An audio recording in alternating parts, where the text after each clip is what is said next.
ఓం గం గణపతియే నమః. స్వర్ణలక్ష్మి నమస్తే అస్తు. పరబ్రహ్మ స్వరూపిణి రాజ్యం దేహి ధనం దేహి సర్వకామాంచ దేహి మే. స్వర్ణలక్ష్మి అమ్మవారు ప్రతి ఒక్కళ్ళకి చక్కగా బ్రహ్మతత్వాన్ని, తద్వారా ప్రతి ఒక్కళ్ళు ప్రతి నిమిషం సంతోషంగా, హ్యాపీగా, ఉత్సాహంగా ఉండాలని చెప్పేసి అమ్మవారి యొక్క కృపా కటాక్షం ప్రతి ఒక్కళ్ళ మీద ఉండాలని చెప్పేసి మనం కోరుకుందాం, అమ్మవారిని ప్రార్థిద్దాం. అంతేకాకుండా ప్రతి ఒక్కళ్ళకి కూడాను రాజ్యం దేహి అమ్మవారు ఒక అథారిటీని, ఒక పవర్ని, ఒక స్టేటస్ని, ఒక దర్పాన్ని ప్రతి ఒక్కరికి ఇవ్వాలని చెప్పేసి కోరుకుంటూ, దీనితో పాటుగా ధన సమృద్ధి, ధనం అనేది ప్రతి ఒక్కరికి ఉండాలని, చక్కగా వాళ్ళ ఇంటి నిండా బ్యాంక్ అకౌంట్లు నిండా ఎక్కడ పెట్టినా ధనం ఉండాలని, ప్రతి ఒక్కరికి ధనం లేదు అన్న ఒక ఫీలింగ్ అనేది వాళ్ళకి రాకుండా సమృద్ధిగా ధనం ఉండాలని చెప్పేసి అమ్మవారిని ప్రార్థిస్తూ, దీనితో పాటు సర్వకామార్చ దేహిమే అంటే మన మనసులోకి వచ్చిన ప్రతి కోరిక కూడా అమ్మవారి తక్షణమే నెరవేర్చాలి. ఈ విధంగా అమ్మవారి యొక్క కృపా కటాక్షం మన మీద ఉండాలి. 12 రాసుల వారు కూడా చక్కగా అభివృద్ధి జరిగి ఎంతో ఉత్సాహంగా ఉన్నతంగా ఎదగాలని చెప్పేసి మనం కోరుకుందాం. ఇప్పుడు మనం జూన్ మంత్ యొక్క రాశి ఫలాలు చెప్పుకుందాం. జూన్ మంత్ రాశి ఫలాలు చెప్పుకుంటే ఈ జూన్ మాసంలో మనకి 2-3 రకాల విశిష్టతలు ఉన్నాయండి, అవి తెలుసుకుందాం. ఫస్ట్, ఈ జూన్ మంత్ మనకి అధిక జ్యేష్ఠ మాస పౌర్ణమితో స్టార్ట్ అయ్యి నిజ జ్యేష్ఠ మాసం పౌర్ణమితో ఎండ్ అయిపోతుందని మీరు గమనించాలి. అయితే ఈ యొక్క 2 పౌర్ణముల మధ్య ఈ యొక్క జూన్ మంత్ ఉండటంతో ఇందులో 2-3 రకాల విశిష్టతలు ఉన్నాయి. ఈ మాసంలో ఫస్ట్ 2 శని త్రయోదశులు వస్తున్నాయండి. 2 శని త్రయోదశులు చాలా చాలా రేరుగా వస్తాయని గమనించుకోవాలి. కొన్నిసార్లు శని త్రయోదశి 4-5 నెలలకు కూడా రాలేదు. పోయిన సంవత్సరం ఐ థింక్ ఇదే విధంగా జరిగింది. 5 నెలల వరకు శని త్రయోదశి లేదు. చాలా మంది పూజలు చేసుకోవాలన్నా కానీ, శనికి సంబంధించిన ఏమైనా పరిహారాలు చేసుకోవడానికి శని త్రయోదశి చాలా బెస్ట్ది. అలాంటిది శని త్రయోదశులు 2 వస్తున్నాయని గమనించుకోవాలి. వీటితో పాటుగా చాలా మందికి ఎప్పుడైతే అమావాస్య వెళ్ళిపోయిందో మనకి నిజ జ్యేష్ఠ మాసం స్టార్ట్ అవుతుందంటూ చాలా మందికి పెళ్లిళ్ళు సీజన్ వస్తుందని మనం చెప్పుకోవాలి. పెళ్లిళ్ళకి చాలా అనుకూలమైన టైం అని గమనించాలి. ఇంకొక ముఖ్యమైన విషయము, లాస్ట్ అంటే జూన్ ఎండ్లో మనకి ఏరువాక పున్నమి అని వస్తుంటుంది. ఇది రైతులకు ప్రత్యేకంగా చాలా చాలా ముఖ్యమైన రోజు. ఆ రోజున అందరూ అరకలు కట్టుకుంటారు. ఎద్దులకి చక్కగా మనకేమంటారు అలంకరణ చేసుకొని గుడుల చుట్టూ తిరుగుకొని అక్కడ నుంచి అరక కట్టుకొని ఊళ్ళల్లోకి వెళ్ళిపోయేసి పొలం దున్నటం స్టార్ట్ చేస్తారని గమనించాలి. సో ఇది కూడాను ఇప్పటికి కూడాను ఇది మనకి ఎప్పటి నుంచో ఉన్న ఒక సనాతన ధర్మంలో భాగంగా ఎద్దులను పూజ చేయటం, వాటిని నందీశ్వరులుగా భావించుకోవటం, గుడుల చుట్టూ 3 రౌండ్లు తిప్పుకోవటం, భజనలు పెట్టుకోవటం, దండారా వేయటం, ఈ పనులను చేస్తూ ఉంటారు. ఒక ఉత్సాహంగా టోటల్ విలేజెస్ కూడా చాలా చక్కటి వాతావరణంలో ఇవన్నీ జరుపుకుంటూ ఉంటారని గమనించాలి. సో ఇది ఈ జూన్ మంత్లో ఉన్న యొక్క విశిష్టతలు, ముఖ్యమైన పండగలు, అలానే ముఖ్యమైన ఇంపార్టెంట్ డేట్లను మనం చెప్పుకున్నాం. ఇప్పుడు ఇంకొకటి చెప్పుకోబోతున్నాం. అది జ్యోతిష శాస్త్రం ప్రకారంగా గ్రహాల గురించి. జూన్ మాసంలో 5 గ్రహాలు మారుతూ ఉన్నాయండి. 28వ తారీఖున అంటే నెల బిగిన అవ్వక ముందే బుధుడు మారుతూ ఉన్నారు. వీళ్ళతో పాటు శుక్రుడు, కుజుడు, సూర్యుడితో మారుతూ ఉన్నారు జూన్ మాసంలో. ఇంకా ముఖ్యమైనది సంవత్సరానికి ఒక్కసారి మారే గ్రహం ఏంటంటే గురువు మారుతూ ఉన్నారు. ఈ గురువు జూన్ 2వ తారీఖున మారుతూ ఉన్నారు. అంటే మనం జూన్ మంత్లో 5 గ్రహాల యొక్క ప్రభావం ఎలా ఉండబోతుంది అనేది మనం చెప్పుకుంటూ ఉన్నాం అనమాట. సో మనం జూన్ మంత్లో కన్య రాశి ఫలాలు చూసుకోండి. ఈ రాశి వాళ్ళకి చాలా బాగుందని మనం చెప్పుకోవచ్చు. ఇందులో డీటెయిల్స్ చెప్పుకునే ముందు ఇందులో ఉన్న నక్షత్రాలు చూద్దాం. ఇందులో ఉన్న నక్షత్రాలు మనకి ఉత్తర 2, 3, 4 పాదాలు, హస్త 1, 2, 3, 4 పాదాలు, చిత్త 1, 2 పాదాలు అంతా మనకి ఈ కన్య రాశిలో ఉంటారని తెలుసుకోవాలి. అయితే పేరు బలం బట్టి చూసుకుంటే వీళ్ళకి టో, పా, పీ, పు, షమ్, నా, టా, పే, పో అన్న లెటర్స్ అంతా కూడా ఈ రాశిలో కింద వస్తారు. ఎవరిదైనా కనుక వాళ్ళ మొదటి అక్షరం ఈ పేర్లతో కనుక ఉంటే వాళ్ళు మీరు కన్య రాశిని తెలుసుకోవాలి. మనం గోచారం, లఘు గోచారం, సూక్ష్మ గోచారం ప్రకారం చూసుకుంటే వీళ్ళకి ఓవరాల్గా మనం ముందుగా చెప్పుకునే విధంగా దాదాపు ఒక 75 to 80% చాలా బాగుందని మనం చెప్పుకోవాలి. ఇందులో సూర్యుడి వల్ల వీళ్ళకి క్రియాఫలం అంటే అనుకున్న పనుల్లో సక్సెస్ వస్తుంది. అలానే బుధుడి వల్ల శేష సౌఖ్యం, చక్కగా ఓవరాల్గా ఆల్రౌండ్ డెవలప్మెంట్ ఉంటుంది. శుక్రుని వల్ల అభయం, చాలా సేఫ్ అండ్ సెక్యూర్ ఒక ఎన్విరాన్మెంట్తో వీళ్ళతో ఉంటారని గమనించుకోవచ్చు. ఫైనల్గా కుజుడు వీళ్ళకి మిక్స్డ్ రిజల్ట్ ఇస్తున్నారు. కుజుడు వల్ల వీళ్ళకి మిక్స్డ్ రిజల్ట్ ఉంది. 8th హౌస్లో ఉండటం వల్ల కొంచెం ఇబ్బందులు పెడుతున్నారని చెప్పుకోవచ్చు. అంటే ఏ ప్రకారంగా చూసుకున్నా ఇప్పుడు మారుతున్న గురువుతో కలిపి చూసుకుంటే అన్ని విషయాల్లో బాగుందని మీరు తెలుసుకోవాలి. ఇప్పుడు ఈ ప్రకారం చూసుకుంటే మారుతున్న 5 గ్రహాలలో దాదాపు 4 గ్రహాలు చక్కగా మంచి సపోర్ట్ ఇస్తున్నాయి. ఒక గ్రహం మాత్రం కొంచెం పార్షియల్గా ఇబ్బంది పెడుతూ ఉందని చెప్పి తెలుసుకోవాలి. ఏ ప్రకారంగా చూసుకున్న పర్సంటేజ్ వీళ్ళకి 80% వరకు చాలా చక్కగా ఉందని మీరు తెలుసుకోవాలి. సూర్యుడు 9వ స్థానం నుంచి 10వ స్థానానికి మారటంతో వీళ్ళకి కొత్త ఆపర్చునిటీస్ వచ్చే అవకాశం ఉంటుంది. ఉద్యోగంలో చాలా బాగుంటుంది. ప్రమోషన్స్ వచ్చే అవకాశం కూడా ఉంటుంది.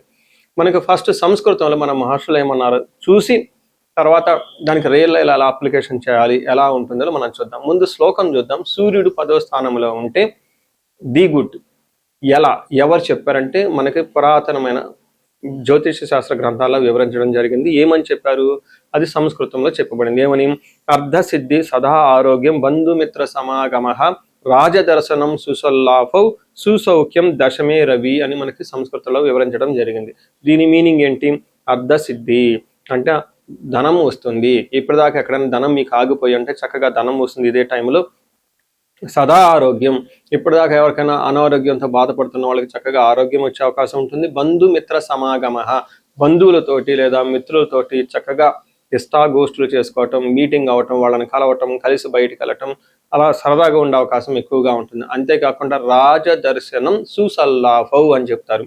అంటే హైయర్ అఫీషియల్ని కలవటము, గవర్నమెంట్ అఫీషియల్ని కలవటము, బ్యూరోక్రాట్స్ ఎవరైతే ఉన్నారంటో వాళ్ళ పైన ఉన్న సీనియర్ అఫీషియల్ని కలవటము, వాళ్ళ ద్వారా ఒక మంచి ఫ్రూట్ఫుల్ మీటింగ్ లాగా ఒక డిస్కషన్ లాగా చేయటం, తద్వారా వాళ్ళకి చాలా లాభప్రదంగా ఉండే అవకాశం ఉంటుంది.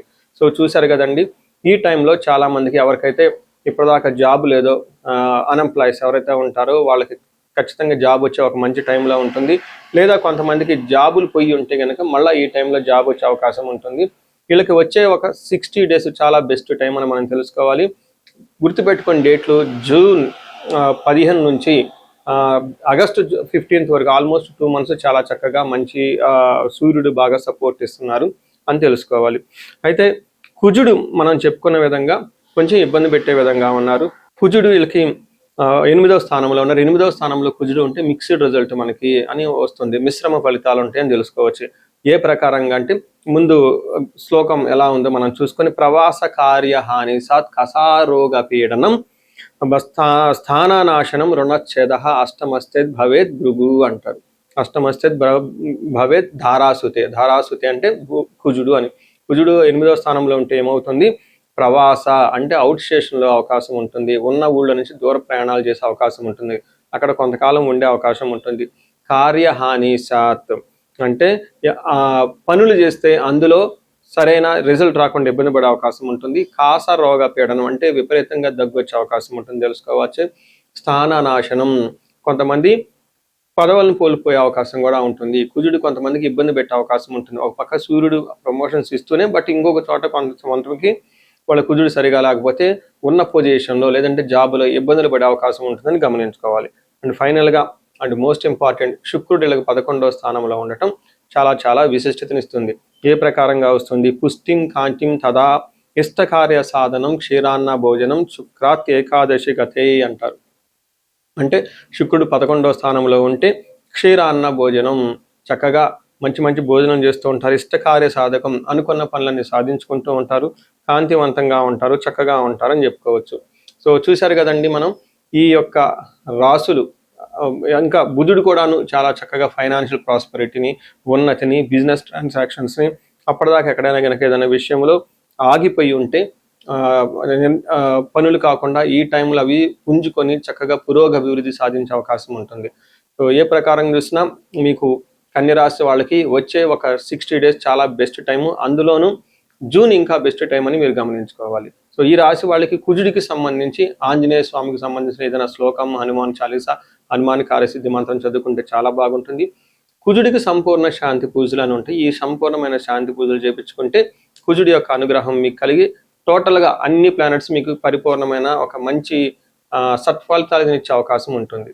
మనం ఇప్పుడు రెమెడీస్ చూసుకుంటే ముఖ్యంగా నేను అందరికీ సలహా ఇచ్చేది ఏంటంటే, మీ వయసు కనుక 35 to 45 ఉండి ఎక్కడ లైఫ్లో మీరు ఆగిపోయారు, ఇప్పటిదాకా గ్రోత్ ఉండి చక్కగా ఒక మేనేజర్ పొజిషన్లో ఉండి ఉన్నతంగా ఉండి కానీ లైఫ్ ఇప్పుడు అనేది మీకు ఛాలెంజింగ్గా ఉంది. దీన్ని మనం జనరల్గా మిడ్ లైఫ్ క్రైసిస్ అని చెప్తూ ఉంటారు చాలామంది. బట్ జ్యోతిష శాస్త్రంలో మిడ్ లైఫ్ క్రైసిస్ ఎందుకు వస్తుంది అనేది చాలా చక్కగా వివరించడం జరిగింది. ఆ టైంలో మీకు శాపాలు అనేవి యాక్టివేట్ అవుతూ ఉంటుంది. ఆ టైంలో మీకు గ్రహ దోషాలు అని ఉంటాయి. ఈ గ్రహ దోషాలు కూడా మీకు యాక్టివేట్ అవుతూ ఉంటాయి. ఇది ఒక్కసారి మీరు ఇన్ కేసు మీ ఏజ్ కనుక అలా ఉండి అప్పటిదాకా బాగుండి మధ్యలో మేము లైఫ్లో స్ట్రక్ అయిపోయాము, గ్రోత్ లేదు, డైరెక్షన్ లేదు, సరిగా ఇంప్రూవ్మెంట్ లేదు, రిలేషన్షిప్స్లో ప్రాబ్లమ్స్ వస్తూ ఉన్నాయి, ఎలా వెళ్ళాలో కన్ఫ్యూజన్లో ఉన్నారు అనుకున్నప్పుడు ఖచ్చితంగా ఒకసారి జ్యోతిష శాస్త్రంలో మీ ఇండివిడ్యువల్ హారోస్కోప్ చూపించుకోండి.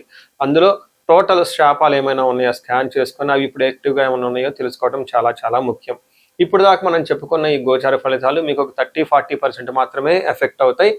100% మీ జాతకం కరెక్ట్గా ఎలా ఉందని తెలుసుకోవడానికి ఇండివిడ్యువల్గా జాతకం చూపించుకోవడం చాలా ఇంపార్టెంట్. అందులో ఉన్న దశలు ఎలా ఉన్నాయి, భుక్తులు ఎలా ఉన్నాయి చూసుకొని చక్కగా పరిష్కారాలు చేసుకొని పరిహారాలు చేసుకుంటే లైఫ్ అనేది 10 రెట్లు ముందెళ్ళే అవకాశం ఎక్కువగా ఉంటుంది.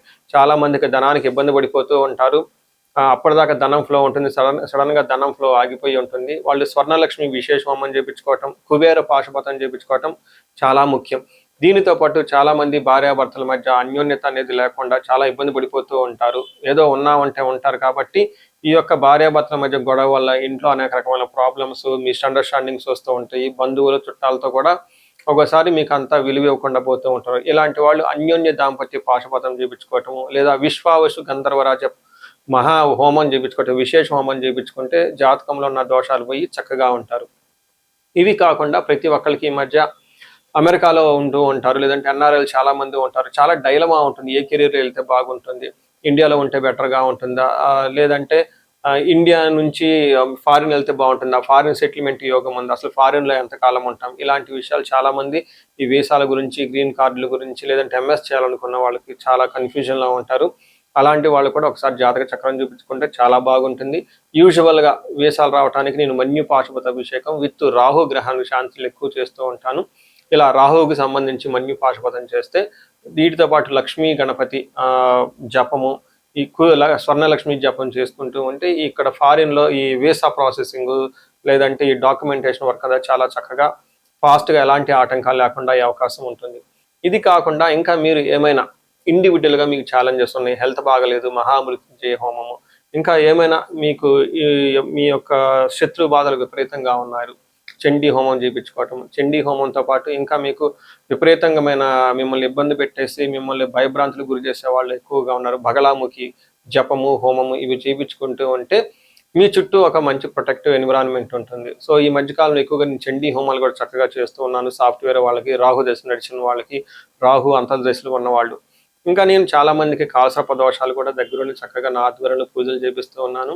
ఇలాంటి వాళ్ళు మీ ఇండివిజువల్ జాతకంలో ఒకసారి చూపించుకొని ఎక్కడైనా మీరు లైఫ్ స్ట్రక్ అయ్యాము అనుకుంటే వాటికి చక్కగా ఎందుకు కారణం తెలుసుకొని పరిష్కారాలు తెలుసుకోవటం వల్ల మీ లైఫ్ 10 ఇంతలే ముందుకెళ్ళే అవకాశం ఎక్కువగా ఉంటుంది. మీ అందరికీ అష్టలక్ష్మి కృప కలగాలని, అలానే అష్టైశ్వర్యాలు భోగభాగ్యాలు కలగాలని చెప్పేసి నేను కోరుకుంటున్నాను. నమస్తే.